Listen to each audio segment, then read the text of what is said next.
berkaitan dengan kunut. Kita lihat di negeri kita ada yang kunut, ada yang tidak kunut. Yang berkunut mereka ikut mazhabnya Imam Syafi'i dan Imam Malik.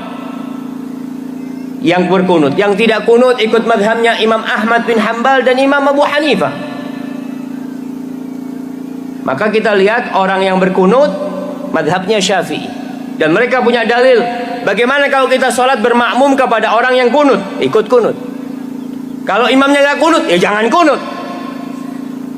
Karena makmum ini ikut imam.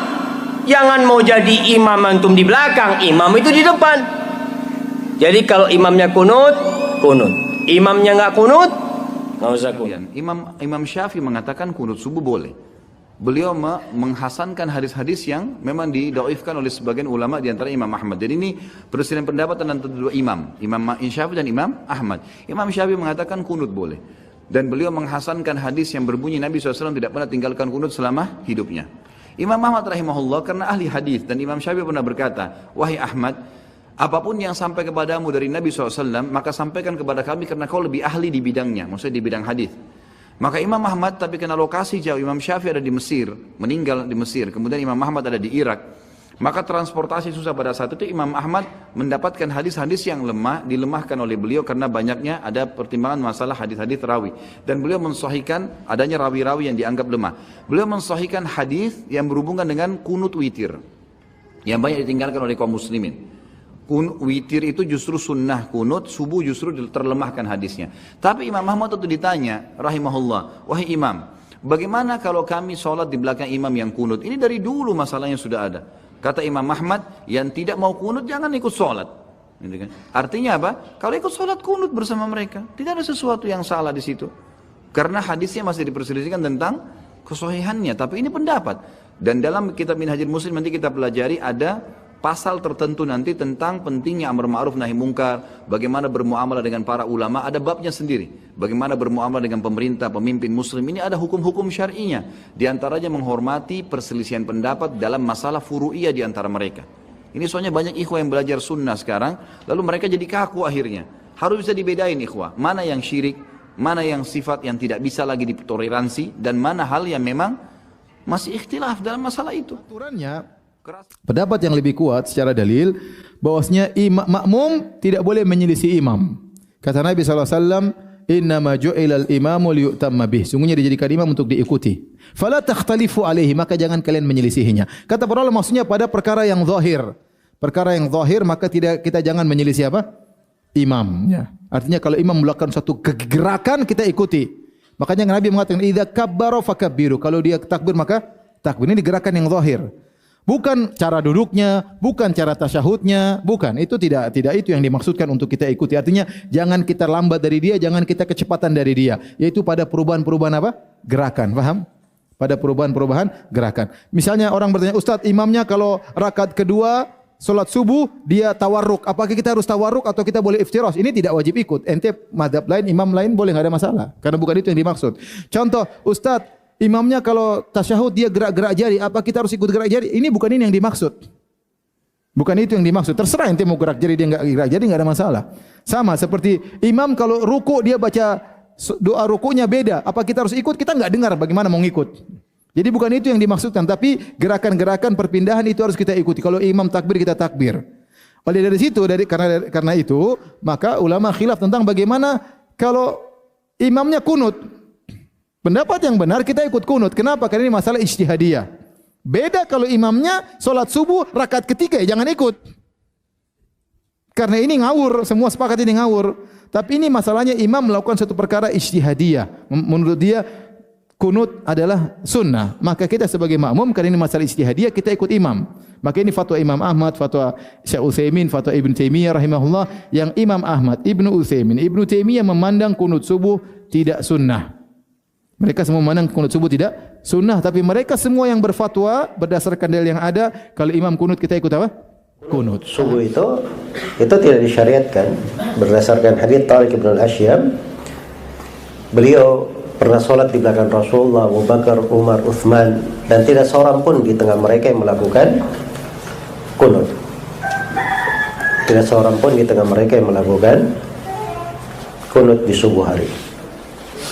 Adapun hadis Anas bin Malik riwayat At-Tirmidzi, kana Nabi sallallahu alaihi wasallam yaqnutu as-subuh hatta faraqat dunya, adalah Nabi sallallahu alaihi wasallam beliau melakukan kunut subuh hingga beliau meninggal dunia. Itu hadisnya lemah. Ya. Di dalam sanadnya ada rawi yang bernama Abu Ja'far Ar-Razi, Isa bin Abi Isa Mahan. Dan dia ini dhaif menurut kesepakatan ahli hadis. Kemudian dia kata hadisnya sahih. Kunut itu punya banyak makna. Kunut itu punya banyak makna di dalam bahasa. Al-Iraqi menyebutkan lebih dari 10 makna untuk kunut. Lebih dari 10 makna untuk kunut. Termasuk orang yang lama berdiri ketika sholat, itu kunut namanya dalam bahasa syar'i. Karena itu tidak boleh menafsirkan satu riwayat dengan penafsiran sendiri tanpa dalil untuk hal itu.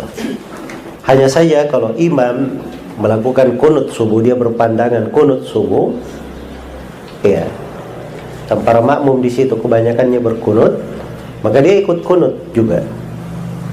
Dia ikut kunut agar supaya tidak menyelisihi kebanyakan manusia. Ya, dan itu difatwakan oleh Syekhul Islam Ibnu Taimiyah rahimahullahu taala.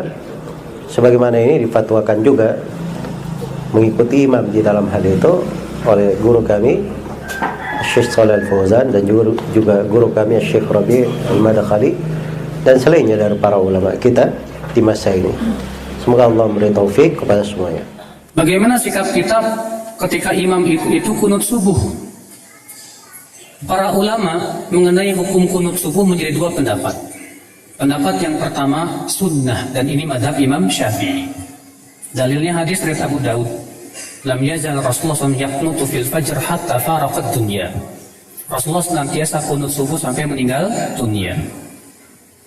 Sementara imam yang tiga, yaitu Imam Ahmad, Imam Malik, dan Imam Abu Hanifah berpendapat tidak disyariatkan kunut subuh. Alasannya karena dalil yang dijadikan hujah oleh Imam Syafi'i itu dhaif.